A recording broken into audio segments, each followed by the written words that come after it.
Hello दोस्तों, library of knowledge में आप सबका फिर से स्वागत है। दोस्तों, आज फिर से हम बात कर रहे हैं बंगाल के उसी महान और प्रसिद्ध महाराजा प्रतापादित्य के बारे में, जिनके बारे में पिछले एपिसोड में हम आपको पूरी जानकारी नहीं दे पाए थे। तो इस एपिसोड में और हमारे आने वाले एक और एपिसोड में हम कोशिश करेंगे कि उनके बारे में जितना ज्यादा हो सके हम आपको जानकारी दें। तो दोस्तों, आज हम बात करते हैं महाराजा प्रतापादित्य के जीवन से जुड़ी कुछ और घटनाओं के बारे में। हम बात कर रहे हैं मुगलों के साथ हुई सल्का युद्ध के बारे में, जो कि 1611 में घटित हुई थी मुगल सम्राट जहांगीर के साथ। लेकिन उससे पहले हम उनके जीवन के कुछ विख्यात स्थापना और निर्माणों के बारे में बात कर रहे हैं। दोस्तों, महाराजा प्रतापादित्य के राज्य में 24 परगना, जसोर और खुलना के अविभाजित जिलों का एक बड़ा हिस्सा शामिल हुआ करता था। इसमें कुश्तिया, बड़ीशाल और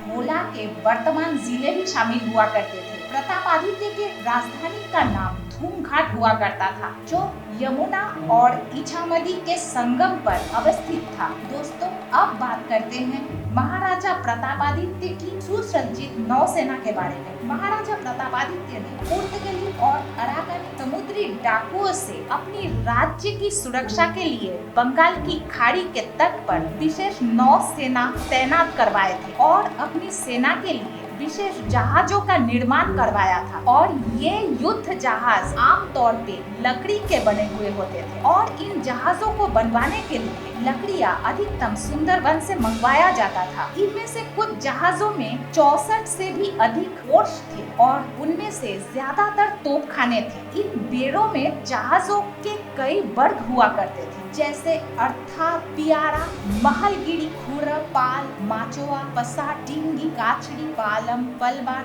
और कोचा। इसके अलावा भी 3 अन्य स्थानों में भी महाराजा प्रतापादित्य ने अपने जहाज और डाक बनवाए थे। ये थे दूधली, जहाज भुट्टा और चकशरी, जहां उनके जहाजों की मरम्मत और देखरेख किया जाता था। दोस्तों, महाराजा प्रतापादित्य ने अपने जीवन काल में जशोरेश्वरी देवी की मंदिर की स्थापना की। यहाँ जशोरेश्वरी देवी के रूप में माँ काली की मूर्ति की स्थापना की गई। इस मंदिर के बारे में विशेष रूप से यह प्रचारित है, यह देवी वहाँ की संरक्षक देवी है और इसलिए महाराजा प्रतापादित्य ने देवी की मूर्ति की अपनी राजधानी में स्थापना की और देवी की पूजा का आरंभ करवाया। और महाराजा प्रतापादित्य ने अपने राजत्व काल में सुंदरबन की वनभूमि को कृषि उपयोगी बनाया और मुंडा और बावली समुदाय के लोगों को वहाँ बसाया। महाराजा प्रतापादित्य साहित्य, संगीत और ललित कला के भी संरक्षक हुआ करते थे।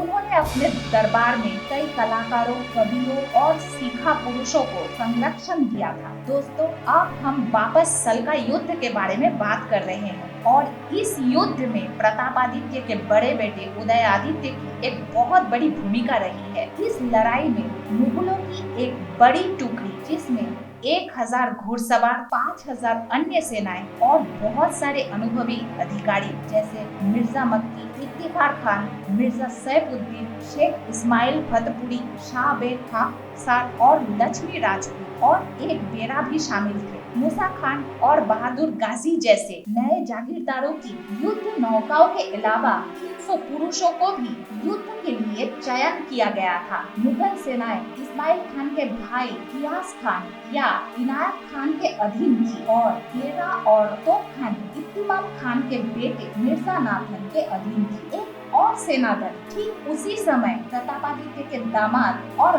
बगला के राजा रामचंद्र के खिलाफ युद्ध के लिए भेजा गया था, ताकि वो उस समय जसोर की कोई सहायता ना कर सके। और इसी तरह मुगल सेनाएं धीरे धीरे इछामती और भैरव नामक स्थान से गुजरते हुए जसोर की ओर बढ़ने लगे और वो जल्द ही यमुना इछामती नदी के संगम के पास सल्का नामक स्थान पर पहुंच गए। महाराजा प्रतापादित्य ने इसी बीच एक मजबूत सेना को और बेड़े को सुसज्जित किया और युद्ध के लिए प्रस्तुत किया और रणनीतिक रूप से 3 तरफ से प्राकृतिक अवरोध वाले सल्का के किलों की रक्षा के लिए उन्होंने अपने बड़े बेटे उदयादित्य को नियुक्त किया और इस युद्ध में उदयादित्य के सहायता के लिए जमाल खान को नियुक्त किया गया, जिसने घुड़सवार तलवार और हाथियों के साथ साथ 500 युद्ध नौकाओं के बेड़े की भी कमान संभाली। जैसे ही मुगल बेड़े सल्का की ओर आगे बढ़े, उदयादित्य ने अचानक से जोरदार हमला कर दिया और दुश्मन सेना को रोक लगा दी और जमाल खान को उस समय किले की चौकीदारी के लिए छोड़ दिया और ख्वाजा कमाल ने शक्तिशाली युद्ध नौकाओं के साथ और एक मजबूत घुड़बों के टुकड़ी के साथ उदयादित्य का समर्थन किया और मुगलों को घुटनों के बल आने में मजबूर किया और इछामती और जमुना दोनों के किनारे से तोपखाने का लगातार आक्रमण होने की वजह से दुश्मन सेनाओं को पीछे हटने पर मजबूर किया। दोस्तों, अगर आपको ये वीडियो पसंद आया तो इसे लाइक करें और अगर आपके पास कोई स्पेशल सजेशन हो तो हमें कमेंट के थ्रू जरूर बताएं और अगर आप नए हैं तो इस चैनल को सब्सक्राइब जरूर करें।